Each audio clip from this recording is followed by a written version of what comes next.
here. Day 9. Come to the end here. So we only have a little bit left. So it's mostly finals going on. So, we'll start off 4x4 women. Very easy. I can't see any way that they don't come through with the gold, especially since you throw Syd on that team. It's going to be they're going to be pretty much unstoppable. Men's 4x4. Do we have a Quincy problem? I don't know. As you know, I've been pining for and calling for put Quincy Wilson out there. It's great for the sport. Young kid, just ran 44.2 about a week before the Olympics. Well, he got a shot, and let's say it didn't go well. I would never go on here and bash a 16-year-old kid. It's amazing that he's there. It's absolutely phenomenal. I would now say I do not expect or would not want to see him line up for the finals. You have other options. You got to figure, we're going to talk about it in a little bit, that Ryan Benjamin's going to be on that team, ready to go, coming off of his gold. I thought Norwood looked great. Deadman looked great. Those two guys, I changed my tune from earlier. They're just solid guys who you're going to get every time. The big guy to me is Quincy Hall. Hamstring seems to be banged up. He's not sure if he's going to be able to compete and run. He's the X factor here. If he can do it, he's definitely on that team. If not, I think I'd have to go Michael Norman now over Quincy Wilson after what I've seen. Norman ran terrible finals, but his 45.8 was still faster on his third race than it was for Quincy Wilson's first. Again, love the kid. His future is beyond bright. Great experience for him. I can't wait to see what the future holds. The kid's only at 16. It's unbelievable. Heptathlon, no U.S. medals. Hall ran a great last 800, ran a 204, got her up for, I believe, 4th place. She fought all the way to the end. Shea Hawkins, way to fight. No-heighted yesterday in an event. Could have easily packed it in, but she stayed tough and to true heptathlete form, finished it out there with all her competitors. I think it's time to start talking about, is it Thiem or Time from Belgium? This is her 3rd straight gold medal in this event. Has to go down as one of the greatest female athletes of all time. To win 3 straight in the heptathlon, an amazing feat. One of the greatest athletes of all time. We also had in the morning session the men's 800. Miller ran tough. You could just tell that going 144 yesterday in that repechage round just was a little too much. He didn't quite have it at the end. Same with Kessler. Gritty Olympics. I mean, phenomenal Olympics. He just didn't have enough after the rounds of the 15 and the 15 final to come through. Hoppo looked great. He did have to run a 143.3. Very, very quick, but he had to run that to get through. I think he's poised to be there on the podium, at least fighting for it. The way it's been going for the Americans in the distance events, nothing would surprise me, but he put himself there. So he definitely has a shot. We got 100 hurdles for the women. All 3 Americans made it through, Stark, Johnson, and Russell. It's kind of nice seeing some new names there. We had years of the Harrisons and the likes of that. So it's kind of nice to see new faces there. And then we go on to the afternoon session where we had some finals. Great day. All right, we're going to get it out of the way first. 4x1 men, another absolute debacle, a disaster.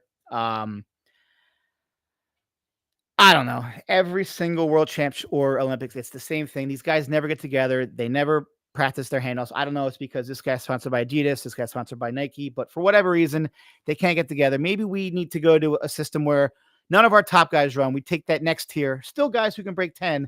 Have them run together all year in different races. Work together on the handoffs. Because if you look at these other countries, Canada won. Yes, they had DeGrasse on the anchor. But nobody on their team qualified for any individual event. But their handoffs were precise. They were perfect. I don't care how fast you are. If you can't get the baton around, doesn't matter. So we go there. Coleman runs a great leadoff, always does. That's his leg. Great. Looked like Kenny got a little confused of when to go. Then I'm hearing, since Noah was out, Curley was supposed to run second leg. They bumped him to the anchor. So they switched it up. If that's the case, you leave Curley on there. Him and Coleman, they've had it worked out. They've at least practiced some. And just put Kung Fu Kenny on the anchor. That's not what they did. They changed it up according to certain reports. I don't know what's going on, but it's absolutely abysmal and it's embarrassing and it needs to be addressed and changed. They always say that they're working on it and that they realize, but nothing's ever done.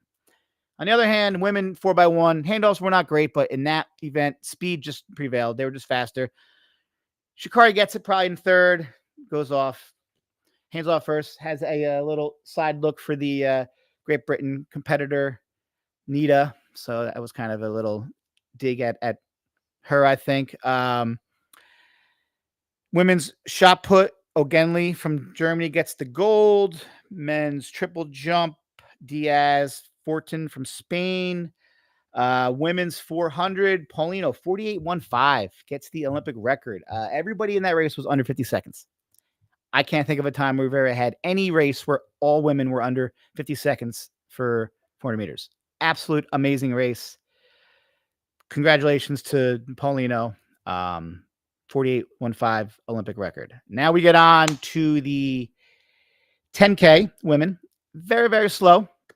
But with 12 laps, with 8 to go, 800 meters to go, all 3 Americans were still in the race. There were 12 runners still competing. With 400 to go, there's 10 people there. So it just came down to an absolute mayhem kick. Chebret wins, double goal for her, wins the 5, wins the 10. Absolute amazing accomplishment. Safan Hassan, one of the most ridiculous things that she's going for here. She's medals in the 5. She gets the bronze here. She gets a day rest, and then, oh yeah, she's going to go run the marathon on Sunday. Yes, she ran the 5K, the 10K, coming back for the marathon. If she medals in all 3 of those, that might be the single greatest feat in Olympic history. I think it's been done years ago by a couple gentlemen, maybe, from Finland. His name escapes me. Oh my God. I should know this. This is kind of embarrassing. I don't, but anyway, it's been done, but never by a female. Absolute amazing feat. So we're going to see how she does there, but congratulations to Chebret, double gold here in France. And finally, 400 hurdles, Rai Benjamin he wanted this so bad. He kept getting silver at the Olympics or World Championships. He kind of won fairly easily, won by over half a second, 46.46. Warhelm was like 47.1. Dos Santos was third. I mean, your regular top 3 were all there. Looked close coming around final turn after hurdle 7, and then Rai just kind of put it down and won rather easily. So that was great to see. I expect him to come back for the 4x4. All right, guys, we only have one more day tomorrow one more day tomorrow afternoon session. And then on Sunday is the women's marathon. Tomorrow is the men's marathon. We got 1,500 women tomorrow, 5K men, 800 men. So here we go. Thank you guys for always listening.